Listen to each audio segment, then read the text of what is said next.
Nakita nga po namin sa Facebook na nakasale nga po dito sa may Vista Multansa. Kaya tara, puntahan natin. Doon nga po sa live nila, marami nga po kami nakita mga gamit doon at nakasale talaga sila. Kaya ayun, pumunta nga talaga agad kami dito para makabili nga ng mga gamit sa bahay. Hi guys, it's me, Camela, ang vlogristeris ng Gandara Summer. Proud waray nun ini Google, padayon. So welcome to my life guys. Welcome nga pala guys sa panibagong vlog ng araw na to. Pagkarating nga pala guys ni Daddy, so ayun, umalis na nga pala agad kami para makahabol kami dun sa may Vista Multansa. Magtitingin-tingin nga po kasi kami ng mga gamit dun sa kung ano ba yung mga nakasale nila. At habang nasa biyahe nga po kami, so ayun, nakatulog na nga ang batang batuta, dyan din nga nakasubsob. Mabuti nilang talaga at meron si Daddy malalaking polo. Kaya ayun talaga yung pinagsasapaw ko sa damit, so ginagawa ko siyang blazer. Kaya hindi na nga ako dyan nahirapan mag-breastfeed kay baby dahil meron na nga tayong instant pang takip. O diba, ang syala, para-paraan lang. Char. Pero meron din naman ako guys lagi din dala-dala na pang breastfeed cover pagka umaalis talaga kami ni baby. Para nga ayun, hindi nga ako nahirapan magpadede sa kanya. Pagkababa nga po namin, so may nakita nga si Daddy ng mga street food. Kaya ayun, dumaan nga muna siya para bumili din, natakam nga daw siya.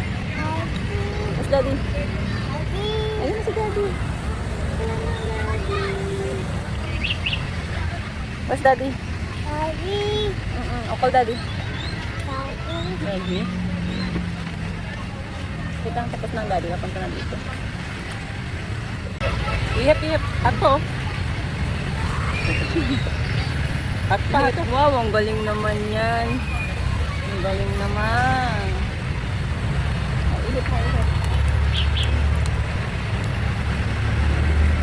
Ihap. Ihap. Ano ba yan? Nagigigil. Ba't ang gigigil ang baby na yan? Reka na. Bigyan mo si baby. Wait lang, ang init pa. Hipan mo nga. Gusto mong tikman eh. Ihip. Init po. Ayun na kay Daddy. Kaya nga din na tayo sa loob at malamig doon. Ito na.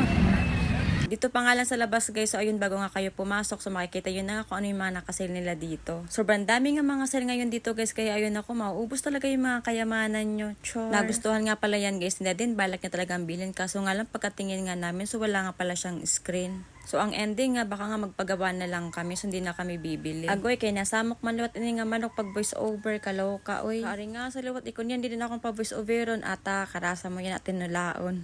Charo. Mauran pa man yan, mahagot ang panok, kaya marasagod talaga ang tinula, at makitaan ko like kon yan, tinulaan ko gud ikaw. Tiwas man daw lang, kasang tagay yan, ihawan ko gud ikaw. Charot, diri gad. At ayun na nga guys, mabalik na nga tayo sa video ko. So ayun, na-distract kasi ako dun sa manok, kaya ayun, balik na ulit tayo. So ito guys, nag-ikot-ikot na ulit kami dito, kaya nagtitingin-tingin nga kami ng sofa na maganda dito para dun sa bahay. At habang nag-iikot nga kami dito guys, grabe, sobrang ganda talaga ng mga gamit dito. Ang sarap talaga mamili, kulang na lang talaga pera. Char. Sobrang ganda nga talaga mamili pagka nataon ngang sale, dahil nga malaki din yung mga discount nila. Yung sofa nga nila dito guys is 10%, tapos meron din mga 50%. So depende sa mga item na pipiliin nyo. Sa kakaikot nga po namin dito, so ayun, may napansin nga kami ditong sofa na maganda din. So ayun, nagustuhan nga din yan ni Daddy. So pagpipilian nga namin niya kung ito ba yung bibili namin o yung dun sa Robinson sa may Sanyang. Maganda din naman yung sofa na to. So meron na siyang kasamang 5 pillows. Tapos same price lang din siya dun sa nakita namin sa Robinson dun sa may Sanyang. Feeling ko talaga mas maganda nga yung dun sa may Robinson Sanyang, kasi nga yun medyo malaki. So ito kasi medyo nalilitan nga kami ni Daddy. Kaya ayun, nakapag-decide nga kami ni Daddy na yun na nga lang yung bibilhin namin dun sa may Robinson Sanyang. Love you. Nag-iiyak ang batang batuta. Gusto ng flower. Oh, where's yung flower? Where's yung flower? Where's the flower? Mamaya bibili tayo ng flower, okay?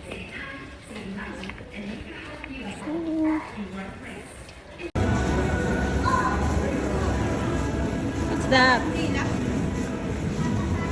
Oops, hindi yan sa atin. Meron na kanya sa house. Meron tayo sa bahay niyan. Hindi ka na. Ay, nako. No.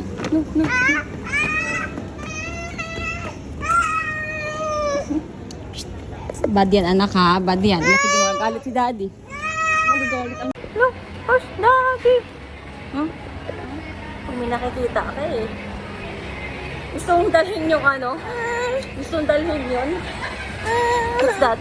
Natapos na nga pala kami nito guys doon magtingin-tingin sa loob. So ayun, lumabas na nga kami doon. Dahil nga ang ending, wala naman din kaming nabili. Dahil nga yung mga naandun is mga napagpilian na. So kahit cortina, wala nga kaming napili doon. Dahil nga yung kulay na gusto namin is wala doon. Then sa sofa naman, yung kukunin na nga lang namin ni Daddy is yung doon na lang na nakita namin sa may Robinson Sanyang. So ayun, babalikan na nga lang namin yun. And then ipapareserve na nga namin kasi nga baka makuha pa ng iba. Makuha ng iba, hatcharis. Syempre, ganun talaga pag may gusto nga tayong tao. Uy, ba't napunta sa tao, Char? So, pag may gusto nga tayong bagay, so ayun, dapat kuhanin mo na agad. Kasi nga, pagka hindi mo nga kunin sa yun, kukunin talaga ng iba dyan. So, pag nakuha ng iba, alangan may kipag-agawan ka pa. So, hindi na, diba? Dapat pabayaan mo na yun. Ha, Charis, may paghugot si ate mo, girl. Eme. Charot lang. So, yun nga, just make sure pagka may gusto kang ang bagay is dapat meron kang budget. Kasi kung wala ka talagang budget, so, nga, Charis. Dahil ayun nga po, mas maganda talaga na meron tayong budget pagka mamimili talaga ng mga gamit sa bahay. Dahil nga, grabe yung adulting hit talaga sa amin ngayon. Dahil ang mga cravings talaga namin is puro na talaga mga gamit sa bahay. Especially, ayun nga, dahil malapit na rin matapos yung bahay namin. So ayun, nag-iipon-ipon na talaga kami para nga pagkalipat namin is di na kami mahirapan and meron na kami mga gamit din sa bahay. So sobrang nagpapasalamat talaga kami kay Lord sa lahat ng blessing niya. Dahil nga ayun, pinoprovide niya talaga sa amin yung mga kailangan namin at ayun, nabibili namin. Kaya ayun God, salamat po talaga sa lahat ng blessing niya binibigay niya sa amin. Pagkababa nga po namin ng jeep galing Tansa, so ayun, dumaan nga pala muna kami dito sa may SM13, dito sa may park para po makapaglaro nga po si baby. Super hyper kasi ng baby bus na yan, kaya ayun, pinagod nga muna namin siya kakalaka dito sa may park para nga pagdating ng bahay, so pagod na pagod talaga siya and makatulog nga agad. Doon nga kasi sa Vista Mall, so ayun, hindi nga siya doon nakapagligalig dahil nga karga-karga ko lang siya. Sorry nga pala guys sa boses ko dahil ayun nga lang araw na nga akong paos, hindi ko makontrol yung boses ko. Minsan malakas, minsan mababa. Kaya ayun. So yun lang naman guys for today's vlog. Salamat ulit sa inyo sa panonood at pagsama nyo sa vlog na to. So yun lang guys. See you in my next vlog. Bye! Mwah! Amping!